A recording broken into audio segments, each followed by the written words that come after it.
സാധാരണ ബിരിയാണിക്കകത്തിടുന്ന പീസ് അല്ലേ ഇത് വെറൈറ്റി പീസാ കബ്സ മോഡൽ. ഹായ് ഫ്രണ്ട്സ്, നമ്മളിപ്പോ ഉള്ളത് കായംകുളത്താണ് കേട്ടോ. കായംകുളത്ത് 10 രൂപയുടെ ബിരിയാണി കൊടുക്കുന്നുണ്ട്. അതൊന്ന് എക്സ്പീരിയൻസ് ചെയ്യാൻ വേണ്ടിട്ട് വന്നതാണ്.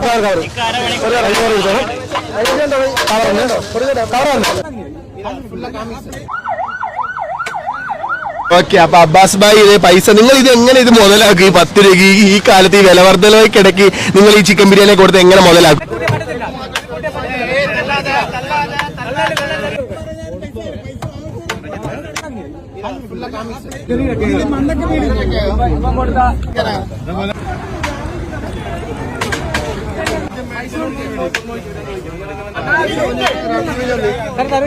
അങ്ങനെ ഇന്ന് കൂട്ടുകാരുമായിട്ട് കായംകുളത്ത് പോയപ്പോഴാണ് ഈ ഒരു തിരക്കും കാര്യങ്ങളൊക്കെ കണ്ട് വണ്ടി ഒന്ന് ഒതുക്കി നിർത്തിയത്. സംഭവം വേറൊന്നുമല്ല, 10 രൂപയ്ക്ക് ബിരിയാണിയാണ്. എന്നെ ഞെട്ടിച്ചത് ഇത് ചിക്കൻ ബിരിയാണി വിത്ത് പുഴുങ്ങിയ മുട്ട വിത്ത് ബിരിയാണിയുടെ കൂടെ നമ്മൾ ബിരിയാണി വാങ്ങിക്കുകയാണെങ്കിൽ അതിനകത്ത് മാസ്കും ഫ്രീ. ഇതെന്താണ് സംഭവം എന്ന് അപ്പോൾ ഒന്ന് അറിയണമല്ലോ. പാഴ്സലൊക്കെ ഇങ്ങനെ പറക്കുവാണ് ഞാൻ നോക്കാൻ നേരത്ത്. അപ്പോൾ ആദ്യം ഞാൻ തന്നെ പോയപ്പോൾ ബിരിയാണി ഏകദേശം പകുതിയോളം ആയിട്ടുണ്ട്. ചിക്കൻ പീസൊക്കെ അതിനകത്ത് കിടന്ന് ഇങ്ങനെ മറിയുവാണ്. നല്ല പുഴുങ്ങിയ മുട്ടയുണ്ട്, കവറുണ്ട്, അതിനകത്ത് ഇങ്ങനെ ആളുകൾ വന്ന് വാങ്ങിച്ചുകൊണ്ട് പോവാണ്. അപ്പോഴാണ് ഞാനിത് ആരാ കൊടുക്കുന്നതെന്നൊന്ന് നോക്കണമല്ലോ. അപ്പോൾ നല്ല അടിപൊളി സുന്ദരനായിട്ടുള്ളൊരു ചേട്ടൻ എന്താ ഇങ്ങനെ നിൽക്കുന്നു. അദ്ദേഹമാണ് ഇതിവിടെ കൊടുത്തുകൊണ്ടിരിക്കുന്നത്. ഇദ്ദേഹത്തിനെ പറ്റിയിട്ട് നമുക്ക് ആർക്കും പരിചയപ്പെടുത്തേണ്ട ആവശ്യമില്ല. ഇദ്ദേഹമാണ് അബ്ബാസ് ഭായ്. അബ്ബാസ് ഭായ് എന്ന് പറഞ്ഞു കഴിഞ്ഞാൽ തന്നെ അടിപൊളി ഒരു കിടിലൻ മനുഷ്യനാണെന്ന് ഞാൻ പിന്നെ പറഞ്ഞുതരാം. അപ്പോൾ എന്തായാലും 10 രൂപ ബിരിയാണി ഞാനൊന്ന് ട്രൈ ചെയ്യാൻ വേണ്ടിയിട്ട് നോക്കി.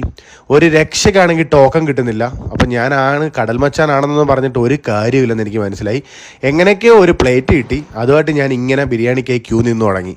അതിൻ്റെ ഇടയ്ക്കൂടെ ഞാൻ ചെന്നിട്ട് അബ്ബാസ് ഭായ് ഒരു പ്ലേറ്റ് ബിരിയാണി തരുമോ എന്ന് ചോദിച്ചപ്പോൾ വളരെ സ്നേഹത്തോടെ അദ്ദേഹം എനിക്കിത് എൻ്റെ പ്ലേറ്റ് അങ്ങോട്ട് പറന്നു പോകുന്നുണ്ട്. പക്ഷേ എൻ്റെ പ്ലേറ്റ് വീണ്ടും തിരിച്ചു വന്നു. അതിനകത്തേക്ക് നമുക്ക് ബിരിയാണിയൊക്കെ ഇട്ട് വന്നു. ഒരു പുഴുങ്ങിയ അടിപൊളി കിടിലൻ മുട്ടയും ഒരു അടിപൊളി ഒരു കിടിലൻ കഷ്ണമൊക്കെയാണ്. എൻ്റെ പൊന്നു മോനെ വ്ളോഗ് എടുക്കാനൊന്നും സമയമില്ല, അങ്ങോട്ട് മാറിയില്ലടാന്ന് പറഞ്ഞ് എന്നെ അങ്ങോട്ട് മാറ്റിയിട്ടിട്ടുണ്ട്.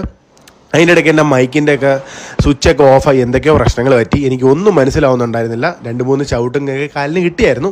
എന്തായാലും നമുക്ക് ബിരിയാണി ഒന്ന് കഴിച്ചു നോക്കാം. നല്ല അടിപൊളി കീടില മസാലച്ചോറും അതിനകത്തൊരു സ്പെഷ്യൽ ചെന്നൈ ബിരിയാണിയാണ്. അവരുടെ ചിക്കൻ പീസൊക്കെ അടിപൊളിയാണ്. എന്നാൽ ഇത് എങ്ങനെ 10 രൂപയ്ക്ക് മുതലാവുമെന്ന് എനിക്കൊരു ഐഡിയയും കിട്ടുന്നില്ല. നിങ്ങൾ എന്തായാലും നിങ്ങളുടെ നാട്ടിലെ ബിരിയാണിയുടെ വിലയൊന്ന് കമൻറ്റ് ചെയ്തേക്ക്. ഹോസ്പിറ്റലിലെ ചേച്ചിമാരും ഒരുപാട് ആളുകൾ വന്ന് ബിരിയാണി വാങ്ങിക്കുന്നുണ്ടായിരുന്നു. ഭയങ്കര സന്തോഷം തോന്നിയത് എല്ലാ ആളുകളും അങ്ങനെ പൈസക്കാർ കുറവൊന്നോ ഒന്നുമില്ല, എല്ലാവരും വന്ന് 10 രൂപ എടുത്തിട്ട് വാങ്ങിക്കുന്നുണ്ടായിരുന്നു.